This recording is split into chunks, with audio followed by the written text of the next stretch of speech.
In any meditation that we do, we are confronting, as I said, our own mind, our own manas.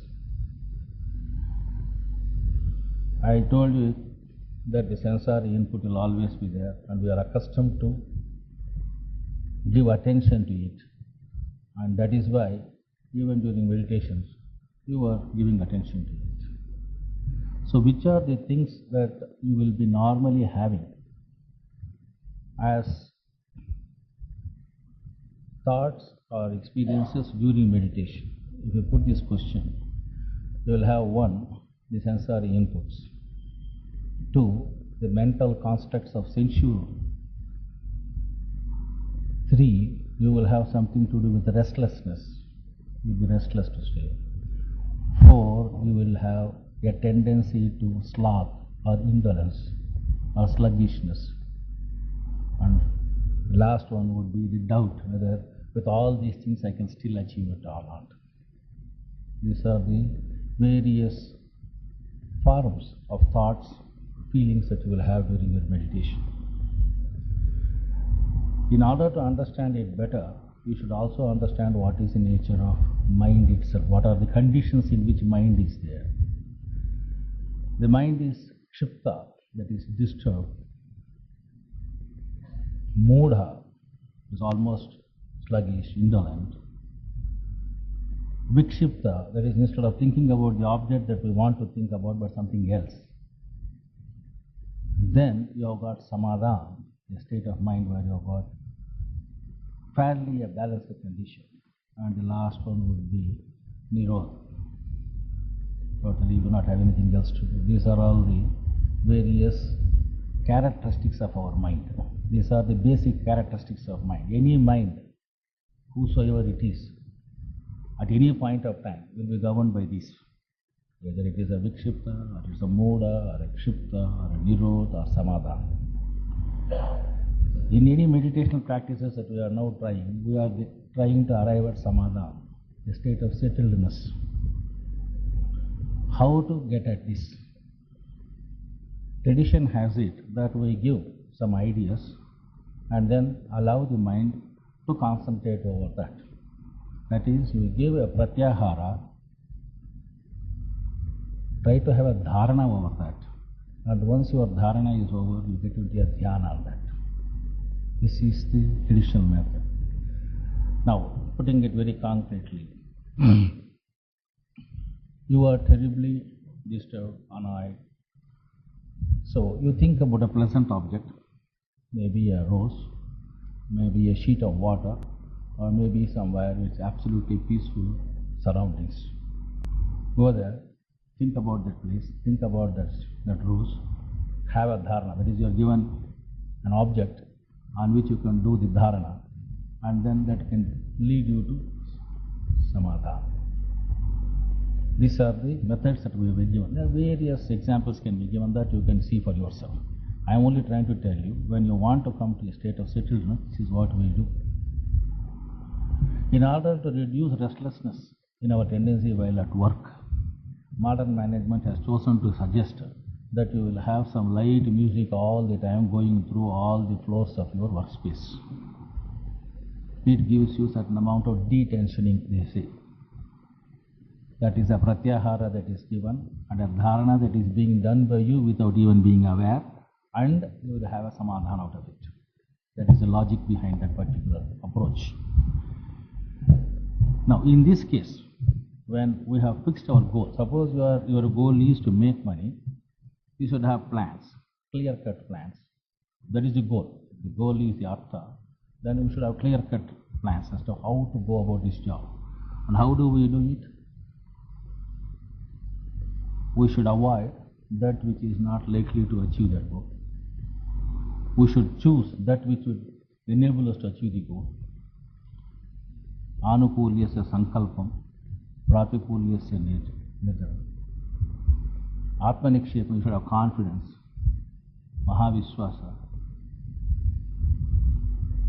These are all the things that you are supposed to have if you have got to achieve that. Similarly, when you have fixed a goal now of a balanced existence, when we want to live a balanced life, not giving too much weight for the artha and kama and dharma, not giving too much of weight to the moksha, but try to have both, because God wanted us to have both and live with both the wings. You should know how to be moderate, and if that is the goal that you have taken, if that is the goal, if that goal clarity is there, then only there will be a purposeful action. Without a goal clarity, there is no purposeful action. Suppose your job is you think that by attending certain meditation classes or going through yoga classes, you are going to have some capacities for performing miracles or achieve siddhis. If that is the goal, surely this could not be the method for you. Goals will definitely decide as to what should be the path that we should take. Knocking at all doors, saying that everything leads to Brahm, doesn't make any sense. We should know that God has manifested, and manifestation means Ekoham Bahusyam. This one becomes many. I now will to become many, and when he has willed himself to be many, it will be many. You can't say all of them are the same. If that is so, God must be a great fool. We have so many. These are all different. Different methods have got different meanings. Every one of them has got its own relevance. What we try to have, what we suggest in Sri Ramchandra's Raj Yoga is that you should have a balanced approach to everything. You should be in a position to achieve both the things. You should be in a position to fly with both the wings. I don't know whether the topic was covered. Yes. Now, if that is what is the goal, then the sankalpa should be what? That I should achieve it, achieve the state of mind where I will be balanced, I will be efficient in work, and at the same time I will be always restful, peaceful. I will be in a position to move towards life with certain amount of perfection in my work, which grants happiness to others and to me. Happiness to others and to me. If you are trying to say that your happiness is your own, individual, and has nothing to do with others, then it's a gross ignorance of a simple fact that we all exist together. There is interdependence among us. There is no independence. Independence is an illusion. Incidentally, we are celebrating the 50th year of independence. I don't know what it is. But this much I know. We seem to have lost our independence. We seem to be today facing with the problem of interdependence, problem of independence, which I am advocating. We should be interdependent, but we are facing the problem of interdependence, where somebody elsewhere in the world is able to command and give instructions to my mind as to what I need, whether it is a Pepsi Cola or a Coca-Cola or something else. He seems to be aware of my needs so much that he is asking me to take care of all that and makes me restless in achieving it. This is not interdependence, it is exploitation due to interdependence. We are interdependent, but it is an exploitation. And from that exploitation, we should move towards cooperation. Then the MNCs will not be objects of suspicion. There will be objects of love for us.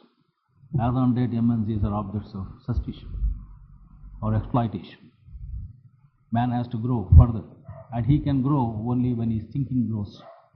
Now, that being the goal of our life, namely to live happily and to make others happy, showing the best that is in us in action, all these things being our goal, not the absolute ultimate reality about which everybody seems to be very eager to talk about, because that is one thing you do not know, so you can always talk about what you do not know. You can definitely write novels of flying horses with horns, name them also. Non-existent objects have also been named. They are called unicorns. I don't know who saw that and why it was named so. We have several things like that we can imagine. Similarly, people have imagined about reality as they liked. Their pleasure. It gave them pleasure, it gave pleasure to many others who heard. I have nothing to do with all that. I am to talk to you about a life situation where you have to live with others, you have to live in a balanced condition, you should be at peace with yourself, you should be at peace with others, and express the best potential that you have got for the good of all, which includes you. When you say all, you are also already included in that. If that is the goal that you are keeping in mind and you want to achieve it, what type of determination you require for it. People who are slaves of small habits which they have developed during this lifetime, maybe a cup of coffee, maybe a tea, maybe a smoke, maybe a drink, maybe a cinema, maybe some entertainment hall or a drama, whatever it is, hundreds of things, they are not able to get rid of it, in spite of a will on their part. They also desire to get rid of all of them. They know it's bad. I also know I have got a problem. I'm a diabetic, but still I like to eat sweets. It doesn't leave. It seems to be haunting. The sankalpa is weak. I agree. You have to agree like that. There are several things that you have got. Then only you will understand what is the level of your sankalpa. Now I bring you back to the ancient tradition of this country. For doing any and everything, you are asked to do a sankalpa. Without doing a sankalpa, there is no vratam, there is no tapam, there is no puja, there is nothing that is possible for you. Why? Why do we require this explicit saying that this world was started on such and such day, I am now within this manvantara, within this place I am staying, and I decide on this auspicious nakshatram or whatever it is, I decide to do these things. Why all these things? Why this reference? All these things enable you to think of your interrelatedness, that you are not an independent fellow, you are dependent upon so many things. Interdependence is explained, and then you are asked to will it with pious intentions. Have a firm determination. Sankalpa is nothing but a firm determination. But this firm determination or Dhrida Sankalpa, which was there earlier, is now today lost. Everybody wants to read. Sir, I am very serious to study, sir, but I am not able to. I am not able to.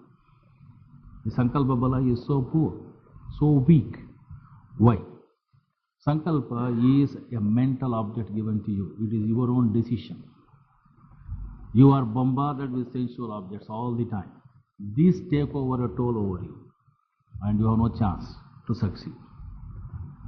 This is the reality of the modern situation. Today we are in this situation. I had an employee with me, interesting fellow, very good fellow. I don't know where he is now. Very good handwriting, everything was fine. Once he starts working, he will work most efficiently. Only thing is, he will not come to the place of work. He will start at home. With all interest will start. He will get into the same bus which passes through that office, but he will never get down there. We will go along with it up to Charminar. Why? We do not know. He is so restless, all the time restless. When I asked him, why did you do like that? You are such a good worker, why do you do? I couldn't help, sir, because there are so many things. Somebody was telling that there is some cinema there, some show there. So I went there. So what will happen to your job? People are dependent upon you. What will it? No, sir, I went there. Sorry, I'll try to improve that. Poor fellow, he could never improve. And one day he got absconded, and he is naturally the rules take their own course, and he's out. I don't know where he is. That is what happens to most of us. We want to read. Take a book. At a very good hour we take. We see to it that the environment around you is sufficiently calm. Then all of a sudden your sister has come.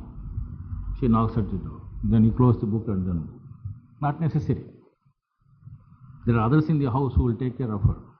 But you will not continue with this. So a sankalpa given, saying that this is what I am going to do, therefore I will not get up till that job is over.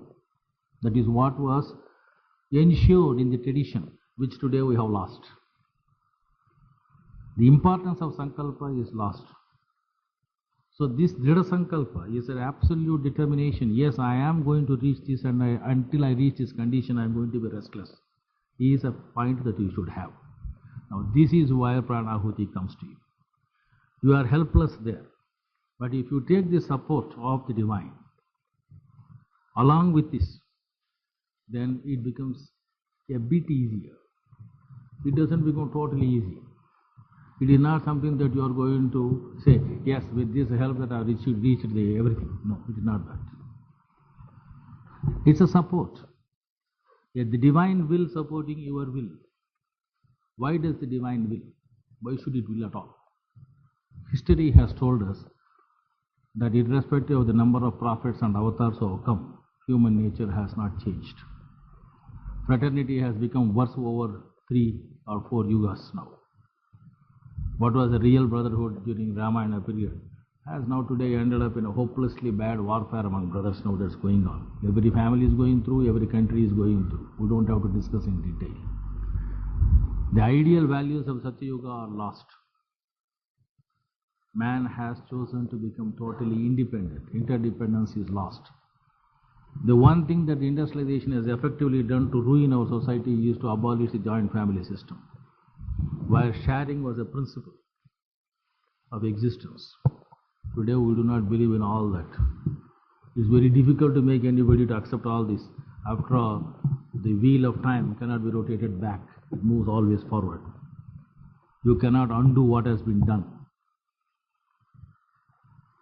So a state has come when man has become so isolated, so individuated, that unless there is an influx of the divine into every person, this particular transformation is not likely to happen. The sankalpa itself will not stand. You sit in meditation, you already sat in meditation for about 2 or 3 times. You were asked to think about a divine light in the heart and sit. Your mind was not sitting on that. The mind was just going around all the places in this world. It is capable of sustaining their thought only for some seconds. You are not able to do it for more. And naturally, there is nothing abnormal about it. There is nobody who is maintaining his thought on the divine light just like that at the first time. It is not possible. The pratyahara that is given to you is a divine light. That itself is something, as I yesterday told you, is something that you do not have any awareness of it. You do not know anything about it. On the other hand, had we suggested that you take to the Babuji's photograph or Lalaji's photograph or the Venkateswara Swami photograph, it is much easier. You can grapple with that. You can play with it. You can put his hand up or put his hand down. You can make him smile, or you can make him laugh, or you can make him weep. You can do anything you want. With an object that is given to you to manipulate, you can do anything. Here nothing is given to you to manipulate. We are suggesting that the ultimate reality is something that is neither form nor formless. This is nothing new. Everybody has said it. And they said you take to the form, and from the form you go to the formless, and from the formless you go to the formless form. Go beyond that. This is what they were suggesting. On the other hand, Babaji Maharaj says you take this particular thing because it is divinity that has to work now with you. You must have at least this much of a sankalpa that divinity is in you. Then only the influx becomes possible. Pranahuti and the meditation method given in the system are interlinked.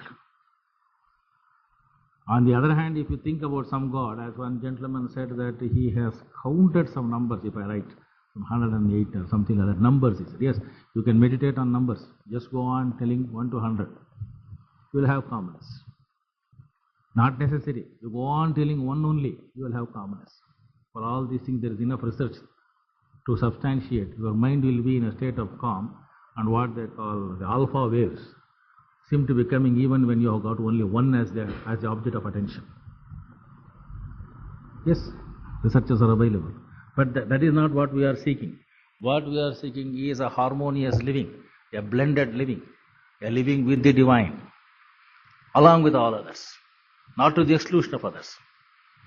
To be with the divine along with others is what we are asking for. Exclusion, sannyasi. Totally only these people, there is no God. There is no necessity for God also.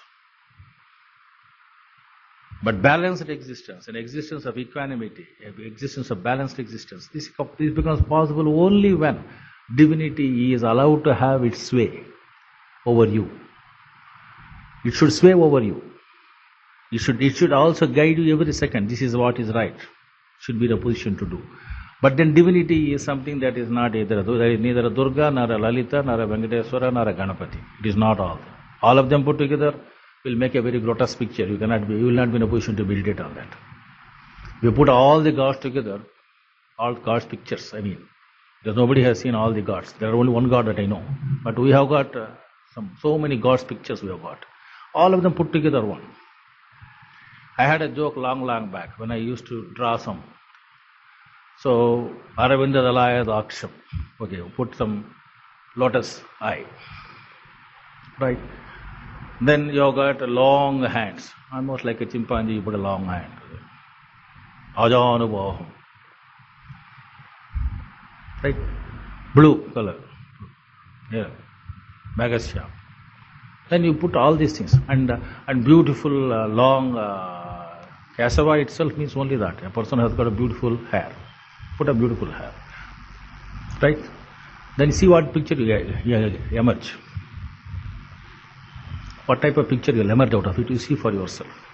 If that is the position with only certain adjectives that I am talking about, if you were to think about all the gods, Indian, Western, Occidental, Oriental, put everything. Because all of them are gods. Put them everything. Do one thing and try to imagine what type of picture you get.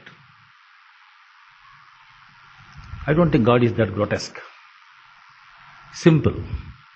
He's simply residing in our heart as a divine light. Now, divine light again has become a problem. One person has written Jyoti.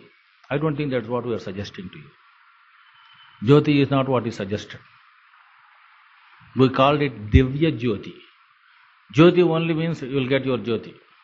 You have got several Jyotis at home to show. Some electrical, some electronic, some with oil, all sorts of things we have. That is not what we are asking. What we are asking you is to take the concept of God, which is formless and something beyond our imagination. That's why we are suggesting a method of a divine light without luminosity. Yesterday I tried to explain this. Light without luminosity is a very tough concept to maintain. Why? God also is like that. By giving that suggestion there during meditation and by receiving the transmissions which are from again the divine waves that are brought to your heart, what happens is there is the sankalpa becoming better and better and better every day. I suggested yesterday to you a brief moment of 1 second or 2 seconds or 5 seconds or 1 minute of calmness improves your faith. When you go to a doctor and he gives a medicine which reduces your headache, you have got certain faith in him. How do you develop faith? Everybody says you should have faith in God. How do you develop it? Something should happen. What is that thing? It may be a curing of a disease.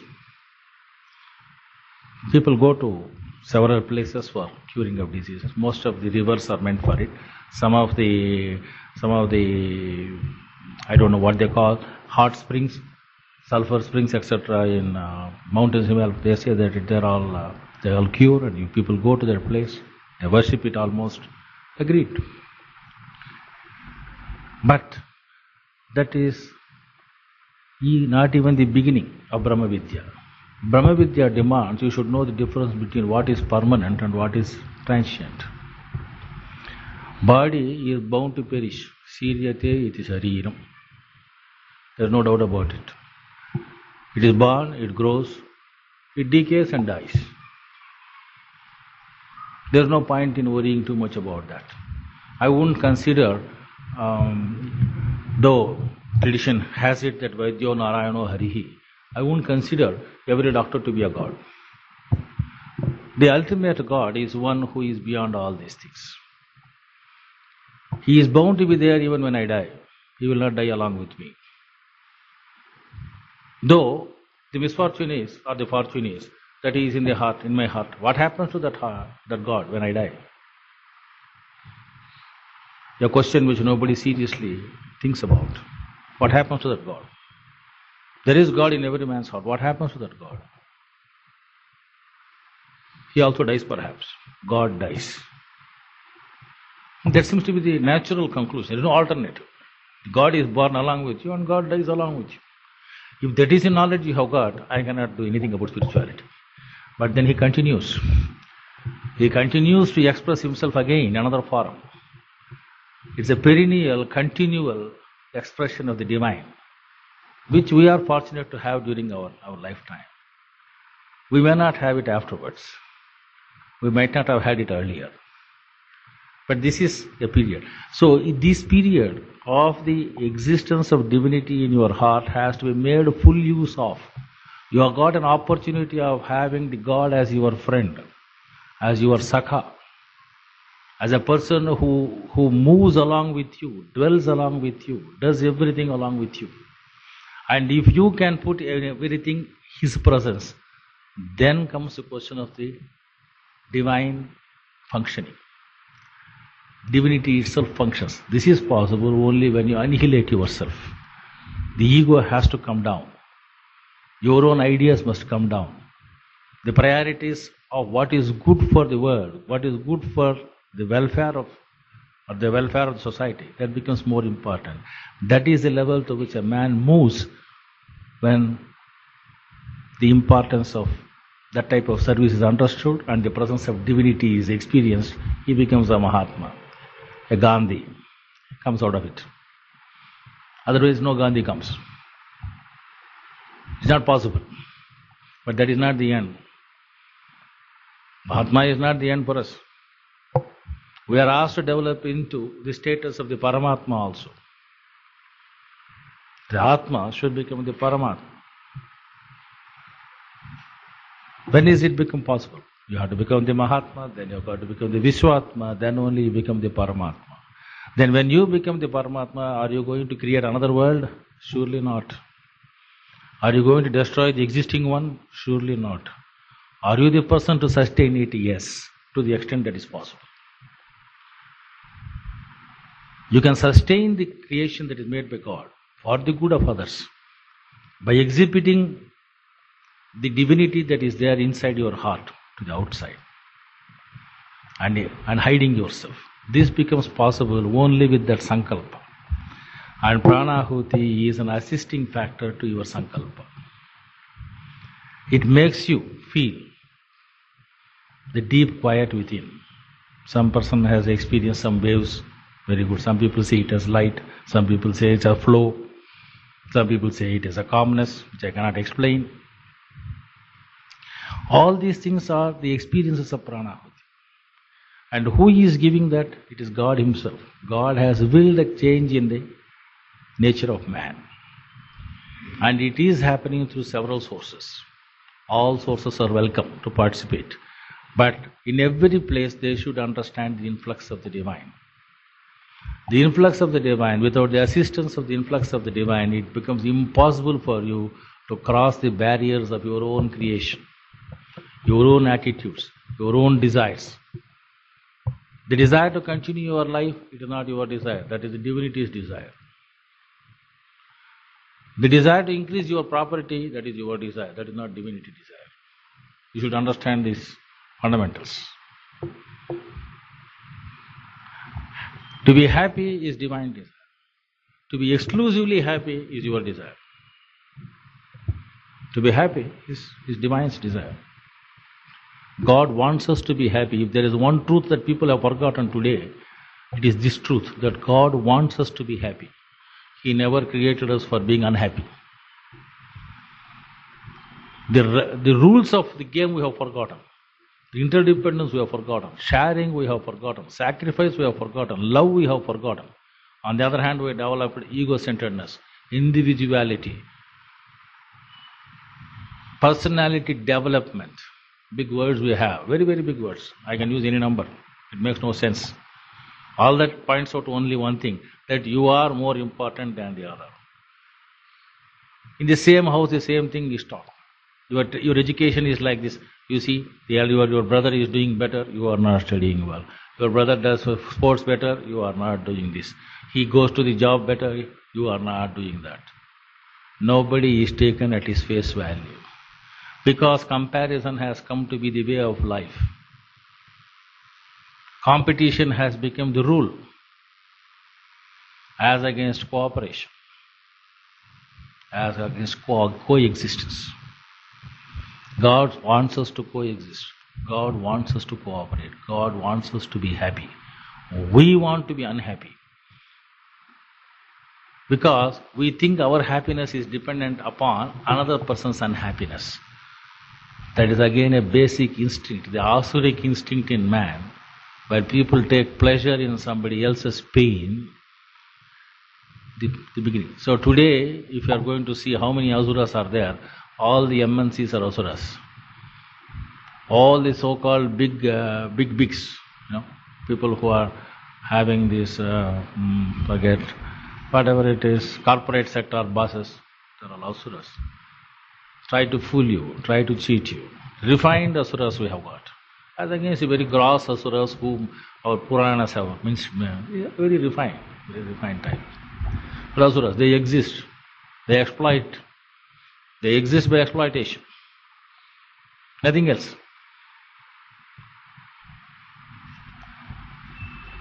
I will tell you a small feature which I have been coming across for the past few days. A good boy, marriageable fellow, made a lot of money. He is in search of a bride. He couldn't get any. The reason, because whenever he talks about marriage to them, he says, I do meditation, I think about God. And they say, no, we don't want such people. I'm not joking. I can show the person, I can show the several horoscopes that we have examined, etc. This is what is happening today. To think about God is wrong. To meditate and be happy is wrong. To run all the time without any leisure, without any rest, yes, he is a perfect man. He is an achiever. What a disgraceful level to which you have come, you please note. I am not telling stories. This is a fact. And I was amused because several people come and ask me several things. Another extreme case was that we want a person who doesn't put a mustache, want a person who is a teetotaler. And I said, such people are not available. What am I to do? They are not available. This is one extreme, and that is the other extreme. And we want to balance. This system is asking you to balance. Come on, let us come to understand both. And then let us try to do what is best. You can't ask that, you can't ask this, you can't yield to this. Somewhere in between you have got to strike a balance. And that balance is possible only when you are keenly aware of the divine with you. And thoughts, please take it, thoughts will always come. Whether the thoughts are at the animal level, purely bestial instincts that are governing you, or is it at the personal level, egoistic, or it is transpersonal, that is beyond you, or whether it is divine? That's all the difference in my thoughts. The thoughts will be either bestial, or ego-centered, or transpersonal, or divine. This is the 4 stages. In which place you are going to have samadhan? Are you going to have a samadhan at the level of the bestial thoughts? Yes. Misfortune is that. Many people are happy to eat and to war. Fine. Nobody can do anything about it. But that stage comes when he understands this is not it. He has to move on. A person who has got wisdom will hear what the elders say. The Apta Vachana is accepted. If the Apta Vachana is not accepted, then you will go through the experiment. Let me see for myself. We say smoking is injurious not only for you and for the world, please drop it. Now I will learn for myself. Learn. It has got its own price. Everything has got a price. And that you have got to shell it out. But for this thing there is no need for any price, for feeling the divinity in you. Because he is already with you. The price is only your preparedness to that. Willingness to make a decision. Yes, I make a decision that I am going to live like this. I am going to feel the presence of the divine in me, and every act of mine shall exhibit it. Yes, that sankalpa, if you can make it, the pranahuti will work on you definitely. If you lack that sankalpa, nothing can help you. The support of the divine comes only when you are willing to support yourself first. So if sadhana is taken into your head seriously, Pranahuti works wonders, because it is just capable of doing anything to see that you are balanced. Thank you.